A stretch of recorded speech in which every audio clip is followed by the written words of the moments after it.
بسم اللہ الرحمن الرحیم۔ شروع اللہ کے نام سے جو بڑا مہربان نہایت رحم والا ہے۔ وہ یکتا ہے اور نیک لوگوں کا ولی ہے۔ میں گواہی دیتا ہوں کہ اللہ کے سوا کوئی عبادت کے لائق نہیں۔ وہ اکیلا ہے، اس کا کوئی شریک نہیں۔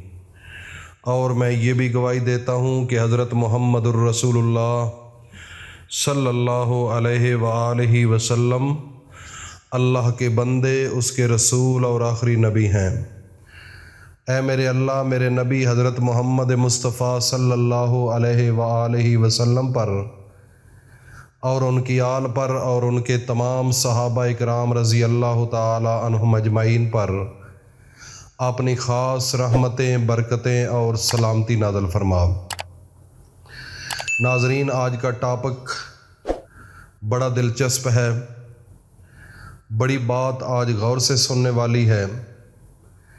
سب سے پہلے یہ جاننا ضروری ہے کہ کچھ لوگ ایسے ہیں جو یہ کہتے ہیں کہ یہ جو وظیفے آپ لوگ بتا رہے ہیں یہ سب جھوٹ پر مبنی ہے، اس کا حقیقت کے ساتھ تعلق نہیں ہے۔ ایک تو اس بات کی کلیئرنس کرنی ہے، اس کو کلیئر کرنا ہے بات کو، اور دوسرے نمبر پر میں ایک اور بات ضروری سمجھتا تھا کہ جب ہم ویڈیو اپلوڈ کرتے ہیں اس کے بعد اکثر کچھ 2 نمبر لوگ ایسے ہیں کہ جو ویڈیو کے نیچے اپنا نمبر دے دیتے ہیں کہ یہ اس چینل کا نمبر ہے جو ہم بیان کرتے ہیں، بظاہر یہ شو کرتے ہیں کہ یہ ہمارا نمبر ہے، کہ ہمارے ساتھ کنٹیکٹ کرو، کوئی رابطہ کر لو، کسی چیز کا کوئی مسئلہ ہے۔ تو وہ پھر ان لوگوں کو دھوکہ دیتے ہیں، ان سے پیسے بٹورتے ہیں اور غلط گائیڈ کرتے ہیں۔ تو یہ میں آپ کو بتانا چاہتا تھا کہ جو لوگ جو ویڈیو کے نیچے کمنٹس کرتے ہیں اور اس میں نمبر لوگ دیتے ہیں کہ یہ ہمارا نمبر ہے، یہ ہمارے حضرت صاحب کا، یہ میرے بھائی سب جھوٹ پر مبنی ہے، اس کا حقیقت کے ساتھ کوئی تعلق نہیں۔ میں نے اپنا کسی کو نمبر نہیں بتایا، نہ بتاتا ہوں۔ کمنٹس میں بھی کسی قسم کا ایسا معاملہ نہیں ہے۔ اگر کوئی اس قسم کی کوئی 2 نمبر وہ کرتا ہے بات یا آپ کمنٹس کرتا ہے تو پلیز میں اپنے تمام ویوروں کو یہ کہنا چاہتا ہوں، خصوصاً اپنی ماؤں، بہنوں، بیٹیوں سے یہ کہنا چاہتا ہوں کہ آپ نے کسی نمبر پر کوئی کسی کے ساتھ بات نہیں کرنی۔ یہ سب 2 نمبر لوگ ہیں۔ یہ ہماری ویڈیو جو ہوتی ہے اس کے نیچے اپنا نمبر وہ لوگوں کو بتاتے ہیں کہ یہ حضرت صاحب کا نمبر ہے، اس سے رابطہ کر سکتے ہیں۔ یہ بالکل جھوٹ ہے، اس کا حقیقت کے ساتھ کوئی تعلق نہیں ہے۔ ایک تو آپ بات ذہن میں رکھ لئیے۔ اور دوسرے نمبر پر یہ لوگ کہتے ہیں کہ اس کے اندر جو وظیفے ہیں ان میں طاقت نہیں ہے۔ ناظرین، اللہ کا وہ قرآن، آپ اس پر شک کرتے ہیں کہ اس کے اندر طاقت نہیں؟ میری ایک بات بڑی غور سے سننے والی ہے۔ میری بات یہ سنو کہ یہ میرے پاس جو موبائل ہے یا آپ کے پاس موبائل ہے یا میری ماں، بہن، بیٹی یا بھائی کے پاس، کسی کے پاس بھی اگر موبائل ہے، آپ یہ بتا دیجئے اگر اس کے اندر ٹیلی نار کے سگنل ہیں یا جیز کے ہیں یا کوئی زونگ وغیرہ، کوئی بھی XYZ کوئی بھی ہے، تو آپ یہ بتا دیجئے کہ اس کے ساتھ وہ کوئی تار لگی ہوئی ہے کہ آپ کے وہ سگنل لے رہی ہے۔ اور آپ جب بات کرتے ہیں واٹس ایپ پر یا کسی ذرائع سے، اور بھی امریکہ کرتے ہیں، جرمنی کرتے ہیں، کینیڈا کرتے ہیں، پاکستان، کسی جگہ پر بھی، تو کیا وہ آپ کی تار ہے؟ کیسے بات پہنچ جاتی ہے؟ یہ ایک بڑی سمجھنے والی بات ہے۔ یہ گورے نے ریسرچ کی ہے، تحقیق کی ہے، اس کے بعد یہ سسٹم انہوں نے آن کیا ہے۔ ایک سوئٹزرلینڈ ملک ہے، اس کے اندر تو بجلی بھی اس طریقے سے انہوں نے چلا دی ہے۔ یہ تو موبائل کے سگنل کے معاملات ہیں۔ اگر یہاں پر تار نہیں ہوتی تو بات آپ کے ساتھ ہو سکتی ہے، تصویر جا سکتی ہے، کوئی میسج جا سکتا ہے، آپ کے ساتھ کمیونیکیشن ہو سکتا ہے۔ آپ یہ بتا دیجئے اگر آدمی ہو انگلینڈ، اگر ہم اللہ کا قرآن پڑھ کر اس کا حصار کر لیں تو یہ ناممکن بات ہے؟ کیا قرآن میں اتنی طاقت نہیں؟ اللہ کے قرآن میں اتنی پاور نہیں؟ اور اللہ تعالیٰ کے نبی کے اندر یہ پاور نہیں تھی؟ اور ان کے امتیوں میں یہ طاقت نہیں؟ اتنے کمزور ہو چکے ہو تم؟ میرے نبی حضرت محمد مصطفیٰ کی زندگی کے اندر کافر لوگ آپ کے پیچھے لگے تھے، تو آپ نے ایسے مٹی کو پکڑ کر ان کی طرف پھینکا تھا تو وہ بالکل آنکھیں ہونے کے باوجود میرے نبی کو نہیں دیکھ سکتے تھے، آپ نے وہ حصار کیا تھا۔ یہ کیسے ممکن ہے؟ اللہ نے قرآن کے اندر بڑی حکمتیں رکھی ہیں، ایک ایک لفظ کے اندر اللہ نے طاقت رکھی ہے، ایک ایک آیت کے اندر اللہ پاک نے بڑے بڑے راز رکھے ہیں، ایک ایک سورت کے اندر بڑی بڑی کائنات چھپی ہوئی ہے، تو یہ آپ اس کے اوپر ٹرسٹ نہیں کرتے؟ یہ قرآن ہے میرے بھائی، اس کے اندر سے یہ سب کچھ نکلا ہے جو دنیا کے اندر دیکھ رہے ہو نا، موبائل وغیرہ، یہ سگنل ہے۔ اس کے علاوہ آج کل ہارٹ سرجری بہت بڑی ہے، یہ پہلے کیوں نہیں تھی؟ ابھی شروع ہوئی ہے۔ میرے نبی حضرت محمد مصطفیٰ جب معراج شریف پر گئے تھے اس وقت آپ کی ہارٹ سرجری ہوئی تھی، تو آج ریسرچ ہوئی ہے۔ تو میرے بھائی یہ سب کچھ اللہ نے قرآن کے اندر رکھا ہوا ہے۔ آپ کا عقل اور آپ کا فہم اور آپ کی سوچ اس طرف نہیں جاتی۔ اگر آپ اللہ کے قرآن کو سینے سے لگائیں، اس کو سمجھنے کی کوشش کریں، اس کی ریسرچ کریں، تو یہ کائنات آپ کے لیے کچھ بھی نہیں ہے۔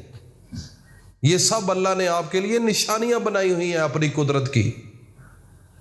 تو ناظرین، آج میں قرآن مجید کے اندر ایک ایسی چھوٹی سی آیت ہے، اس کا وظیفہ بتاؤں گا۔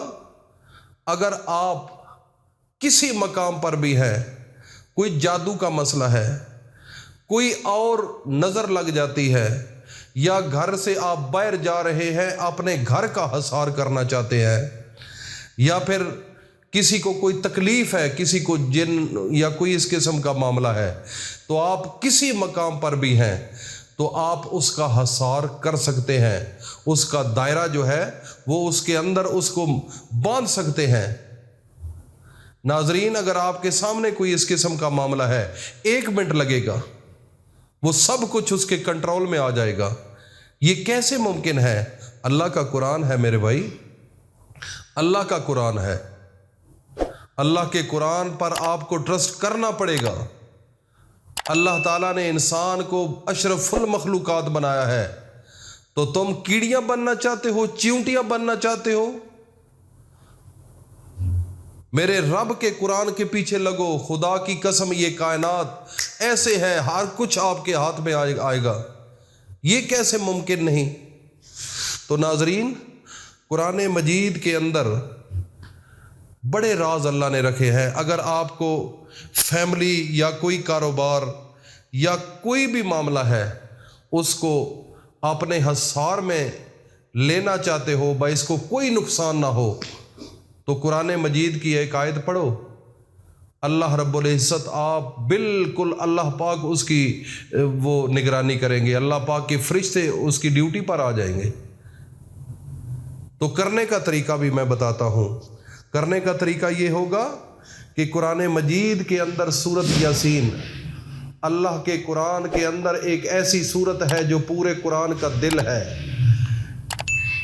میرے نبی حضرت محمد مصطفیٰ صلی اللہ علیہ وسلم سے قبل، اس کائنات سے قبل 1000 سال پہلے اللہ نے یہ سورت یاسین کو پڑھا تھا۔ تو جب فرشتوں نے سنا تو فرشتوں نے کہا کہ کتنے خوش نصیب وہ لوگ ہوں گے جن کے پاس یہ قرآن آئے گا، کتنے خوش نصیب وہ دل ہوں گے جن کے دلوں میں یہ سورت یاسین ہوگی۔ آج سے 1000 سال پہلے کی بات ہے، وہ فرشتوں کو پتہ چل چکا تھا کہ اس کی طاقت کیا ہے، لیکن آپ کے گھروں کے اندر اللہ کا قرآن ہے تو آپ مایوس ہیں۔ تو ناظرین، سورت یاسین کے اندر آیت نمبر 9 قرآن مجید کی ایک چھوٹی سی آیت ہے، وَجَعَلْنَا مِن بَيْنِ أَيْدِيهِمْ سَدًّا وَمِنْ خَلْفِهِمْ سَدًّا فَأَغْشَيْنَاهُمْ فَهُمْ لَا يُبْصِرُونَ۔ یہ قرآن کی چھوٹی سی آیت ہے۔ آپ نے خانہ کعبہ کا جب طواف کرتے ہیں تو 7 چکر لگاتے ہیں۔ تو میرے بھائی تمام ناظرین میری بات سن لیں، جب آپ نے اپنے گھر کا کوئی نقصان ہونے سے بچانا چاہتے ہیں، اپنے کاروبار کو بچانا چاہتے ہیں، یا کوئی آپ کے پاس کوئی جنات وغیرہ یا کسی کو نظر لگ چکی ہے، کسی قسم کا کوئی معاملہ ہے، اس کو اپنے ہاتھ میں کرنا چاہتے ہو، تو آپ نے اپنی آنکھوں کو بند کر کے آپ نے اس طرح کرنا ہے کہ آپ نے جس طرح 7 چکر لگاتے ہیں، خانہ کعبہ کا طواف کرتے ہیں، تو آپ نے اپنی انگلی کو سامنے رکھ کے تو سیدھے ہاتھ دائیں ہاتھ چکر لگانا ہے۔ ایک دفعہ آپ نے اس قرآنی آیت کو پڑھنا ہے سامنے رکھ کر، وَجَعَلْنَا مِن بَيْنِ أَيْدِيهِمْ سَدًّا وَمِنْ خَلْفِهِمْ سَدًّا فَأَغْشَيْنَاهُمْ فَهُمْ لَا يُبْصِرُونَ۔ پھر اسی مقام پر لے کر اپنی انگلی کو آنا ہے، گول مول دائرے کی شکل میں گھما کر۔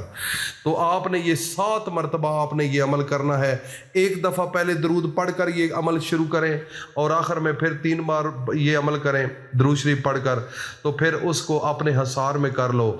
دنیا کا کوئی جن، دنیا کا بڑے سے بڑا ظالم، دنیا سے بڑے سے بڑی کوئی طاقت اس کاروبار کو، آپ کے گھر کو، آپ کی جان کو، کوئی انسان، کسی ماں بہن کو کوئی جنات کا مسئلہ ہے، کوئی بھی نقصان نہیں پہنچا سکتا۔ یہ میری بات ذہن میں سے رکھ لو۔ میرے نبی نے جب مٹی اٹھا کر ایسے پھینکی تھی تو وہ ان کو کوئی نظر نہیں آ رہا تھا، تو وہ کیا تھا؟ حق تھا، سچ تھا۔ اگر آپ تھوڑا سا غور کریں گے تو آپ محفوظ رہ سکتے ہیں، آپ کا گھر محفوظ رہ سکتا ہے، آپ کا کاروبار محفوظ رہ سکتا ہے، آپ کے تمام زندگی کے معاملات محفوظ رہ سکتے ہیں۔ اگر گھر سے جاتے ہیں تو اپنا حصار کر لو، کوئی کسی قسم کا کوئی انسان آپ کو نقصان نہیں دے گا۔ گھر سے جاب کرنے کے لیے نکلتے ہو، کوئی فورسز ہیں، جتنی فورسز ہیں، پولیس ہے، آرمی ہے، وہ جب بھی نکلے تو اس عمل کو کرے، کسی قسم کا کوئی دشمن اس کو نقصان نہیں پہنچائے گا۔ تو یہ عمل کا طریقہ بتا دیا ہے ناظرین۔ میرا مشورہ ہے کہ یہ سب لوگوں کو پہنچا دو، تاکہ ہر محکمہ، ہر گھر، ہر میری ماں بہن محفوظ رہ سکے اللہ کے قرآن میں، کہ اس آیت کے صدقے وہ تحفظ میں ہو جائے گی، وہ اللہ کی نگرانی میں ہو جائے گی۔ اللہ پاک ہم سب کو عمل کی توفیق عطا فرمائے۔ السلام علیکم ورحمۃ اللہ۔